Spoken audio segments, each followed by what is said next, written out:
ကင်ဆာဆိုတာတရက်ထင်းနဲ့ဖြစ်လာတာမဟုတ်ပဲနှစ်ပေါင်းများစွာကျွန်တော်တို့စားတောက်တဲ့အလေးအကျင့်တွေကြောင့်စုပုံလာတာပါ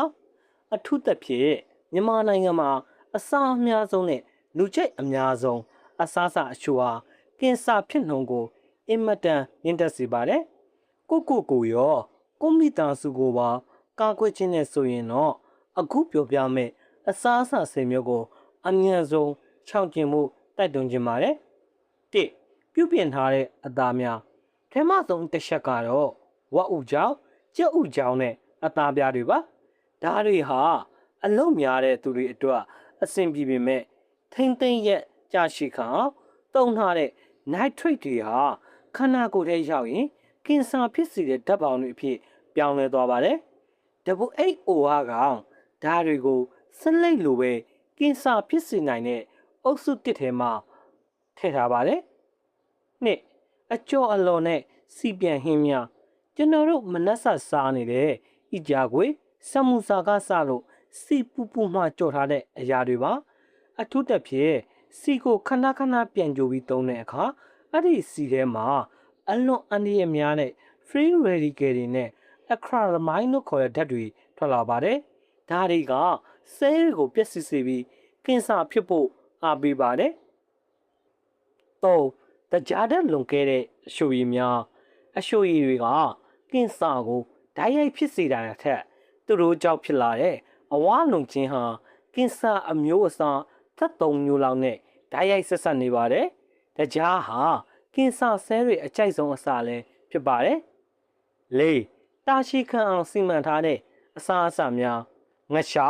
ငပိအရှင်တည်ထားတဲ့အရာတွေပါဒါတွေမှာစားပေါဝင်မှုအများများပြီးအရှုပ်မှာနိုက်ထရိုစမင်လို့ခေါ်တဲ့ကင်ဆာဖြစ်တည်စေတဲ့ဓာတ်တွေပါဝင်နေတတ်ပါတယ်ဒါကြောင့်အစာအိမ်ကင်ဆာနဲ့နှာခေါင်းလက်ချောင်းကင်ဆာဖြစ်နိုင်ခြေကိုမြင့်တက်စေပါတယ်၅မိခင်ထားတဲ့အသားများအသားကိုမီးပြင်းပြင်းနဲ့กินတဲ့အခါအသားတွေကအဆီတွေမီးပေါ်ကျပြီးထပ်လာတဲ့မီးကုန်းငွေတွေဟာအသားမှာကန့်ညီသွားပါတယ်အဲ့ဒီအမဲရောင်တွန်းနေတဲ့အပိုင်းတွေမှာ PAS လို့ခေါ်တဲ့ဓာတ်တွေပါဝင်နေလို့ဓာတ်တွေကိုဖယ်ရှားဖို့ဒါမှမဟုတ်ရှော့စားဖို့လိုပါတယ်၆ဂျုံဖြူနဲ့ပြုပြင်ထားတဲ့ကစီတက်များအဖြူရောင်ပေါင်မုံကိတ်မုံနဲ့ဂျုံဖြူနဲ့လှုပ်ထားတဲ့အစားအစာတွေဟာသွေးတင်းတကြားနဲ့ကိုရုပ်တရက်မြင့်တက်စေပါတယ်သူတနာတွေအရာဓာတ်တွေဟာရင်သားကင်ဆာနဲ့ဥမကြီးကင်ဆာဖြစ်ပွားမှုကိုအားပေးတယ်လို့ဆိုပါတယ်ခွန်အရက်သေးစာအရက်ဟာခန္ဓာကိုယ်ထဲမှာ acetaldehyde အဖြစ်ပြောင်းလဲသွားပြီး DNA တွေကိုပျက်စီးစေပါတယ်အသည်းကင်ဆာတွေမကပဲ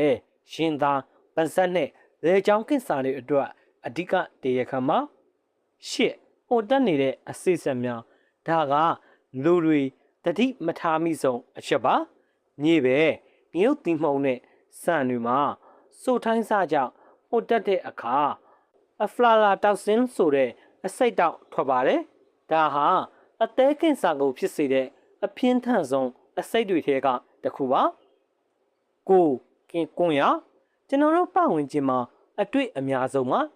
ကွန်ဒီထုံးနဲ့ဆေးရွက်ကြီးပေါင်းစပ်မှုဟာဘဂတ်ကင်ဆာကိုဖြစ်စေတဲ့အဓိကအကြောင်းရင်းဖြစ်ပါတယ်ဒါကိုလုံးဝရှောင်ကျဉ်သင့်ပါတယ်10စီတုဘူးများစီတုဘူးအရှို့ရဲ့အတွင်းပိုင်းအလွှာမှာတုံထားတဲ့ BAP ဓာတ်ဟာဟော်မုန်းတွေကိုကမောက်ကမာဖြစ်စေပြီးကင်ဆာဆဲတွေပွားများမှုကိုအားပေးနိုင်ပါတယ်လက်ဆက်တဲ့အစားအစာတွေကိုပဲရွေးရှေ့စားသုံးတာအကောင်းဆုံးပါအခုပြောပြသွားတဲ့အစားအစာဆယ်မျိုးကိုကြည့်လိုက်ရင်ကျွန်တော်တို့ပတ်ဝန်းကျင်မှာနေ့တိုင်းတွေ့နေရတာဖြစ်နေပါလိမ့်မယ်အကုန်လုံးကိုတပြိုင်နက်တည်းဖြတ်ဖို့ခက်ခဲနိုင်ပေမဲ့တက်ဆင့်ချင်းစီရှော့ချသွားဖို့တော့လိုပါတယ်အစားအသောက်ဆိုတာဆေးလည်းဖြစ်နိုင်တယ်လို့အစိတ်လည်းဖြစ်နိုင်ပါတယ်မိမိကိုရှိတဲ့မိသားစုကိုရှိတဲ့ဆိုရင်ဒီနေ့ကစပြီးကျန်းမာရေးနဲ့ညီညွတ်တဲ့အစားအသောက်တွေကိုပဲဦးစားပြီးရွေးချယ်ကြပါလို့တိုက်တွန်းချင်ပါတယ်အားလုံးပဲကင်ဆာရောဂါပြီးမှကင်းဝေးကြပါစေခင်ဗျာ